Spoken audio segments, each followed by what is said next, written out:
it's you, and it's the grassroots, strong trade union movement that's going to transform this country. All right, before we get into the campaign, I want to tell a story, because it talks about the trade union movement and what our people are trying to do. A couple of years ago, some nurses who were in a steelworkers local in New Brunswick, New Jersey, came into my office in Washington, chairman of the Health Education Labor Committee. And they came in and they sat down and started to cry. And they said, Bernie, we are on strike against the Robert Woods Foundation Hospital in New Brunswick. I said, okay, what's it about?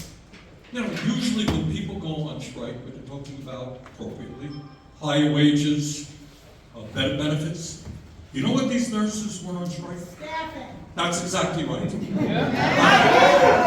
And what blew me away, I want you to know, these first time in their lives, they went on strike for 4 months.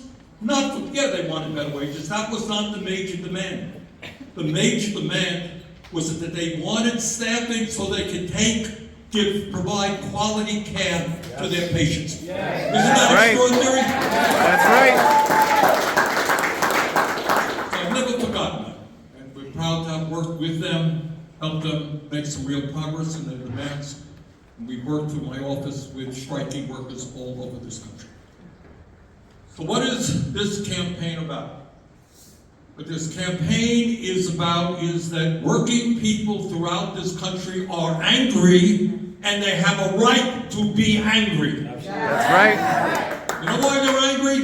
They're angry because over the last 50 years, real inflation-accounted wages for working people have gone down. They're angry because during that period there has been a massive transfer of wealth from the bottom 90% to the top 1%. They're angry because many of their kids may end up having a lower standard of living than they do. So what is this campaign is about?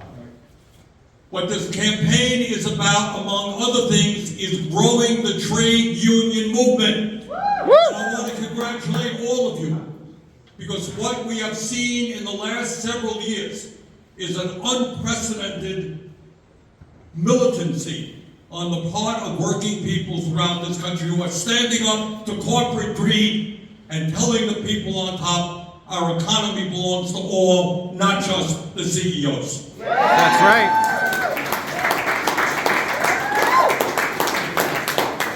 So people say, what's the difference? And one of the things that disturbs me, coming from a working class family never had any money. One of the things that disturbs me was we're seeing some working class people actually thinking about voting for Donald Trump. I want to say a few words.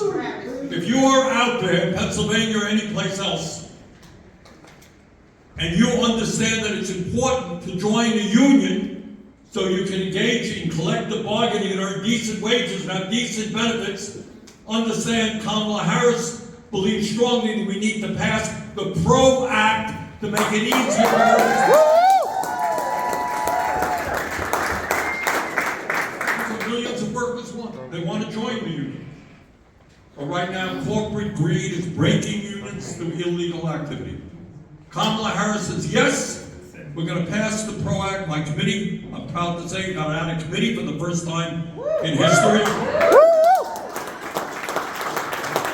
want everybody to know what the vote was. It was 11 to 10 in the committee. Wow. Couldn't get one bloody Republican vote to pass the PRO Act.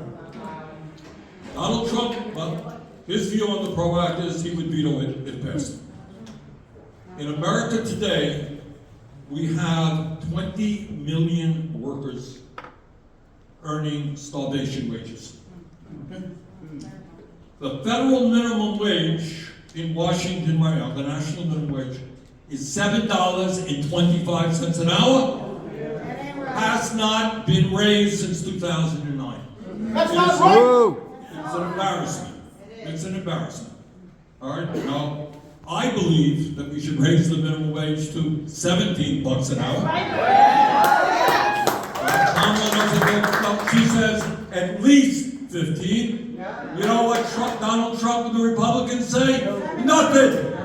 So if you're a worker $13 an hour, and you think that's a starvation wage, I would not vote for Donald Trump. All right? Turns out that Donald Trump was here in Erie, I guess earlier this month. And I gotta give him credit for being straightforward. Occasionally he tells the truth. Rarely, but occasionally. And here's where he told the truth. He said, you know, when I was, I'm paraphrasing a little bit, when I was in private business, I hated to pay overtime. Do you remember him saying that? He said, for national, and hated to pay overtime. I would hire other people. I didn't want to pay time and a half. That is what he believes. And as president, he rescinded Obama's overtime rule. Millions and millions of workers depend upon time and a half overtime to pay their bills. You want to vote for Trump? He rescinded Obama's overtime rule. Kamala President Biden made it better, stronger than Obama. Yes, they did.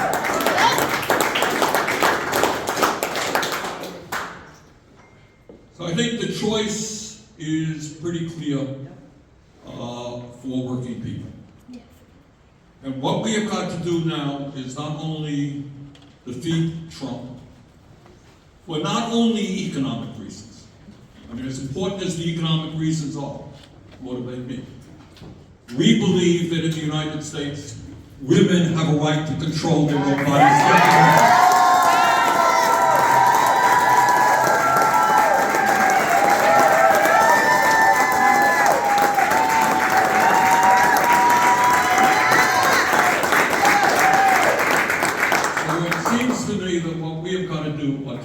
We got to defeat Trump and elect Kamala. That's terribly, terribly important. That opens the door.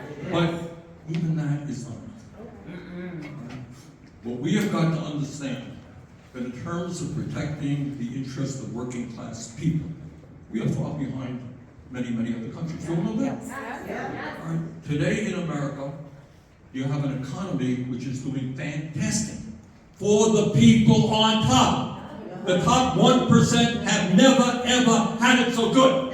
But 60% of our people are living paycheck to paycheck. All right, but the American trade union movement, the AFL-CIO, and I believe we're going to create a bloody economy that works for all of us, not just the women.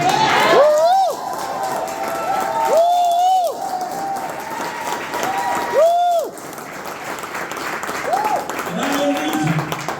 Because we are, take a look, I'm chairman of a relevant major committee. Every single day, I got to deal with the billionaires out there who want more tax breaks for the rich, want to make it easier for them to ship jobs to China or Mexico. It ain't easy. They have enormous power. And one of the other things, brothers and sisters, that we have got to do, it's not being talked about in this campaign, anywhere near the degree it needs to, is get big money out of the political process.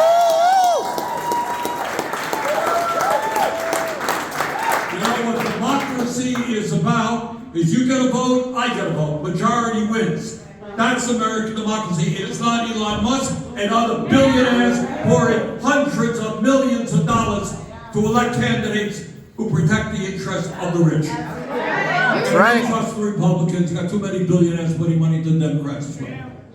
All right. So we need to get rid of this terrible Citizens United Supreme Court decision and move the public funding of elections. All right.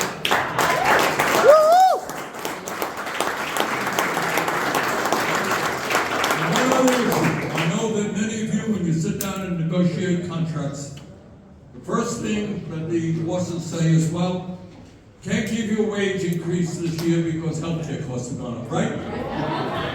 Well, maybe the time is long overdue for us to do what every other major country on earth does and guarantee healthcare remains only the trial.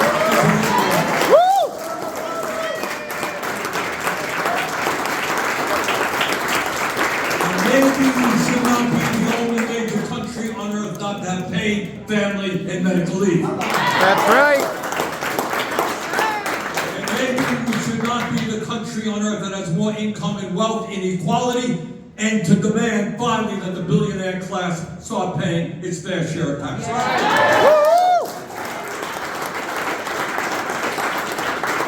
And this, brothers and sisters, The choice is really clear. We are fighting for working families all across this country, families that are hurting. You know, I can remember when I was a kid, we grew up in a family that didn't have any money, but in my neighborhood, you know, one person in the family worked. One person. How many working class families do you know where one person now is able to go out and work and pay the bills? We need mom and dad working sometimes crazy hours. Right? We can do better than that. We are the wealthiest country in the history of the world. So the struggle is to see whether the government represents the billionaire class or represents the working class. That is what this campaign is about. Let's go out, let's talk to people, let's knock on doors, let's win this election.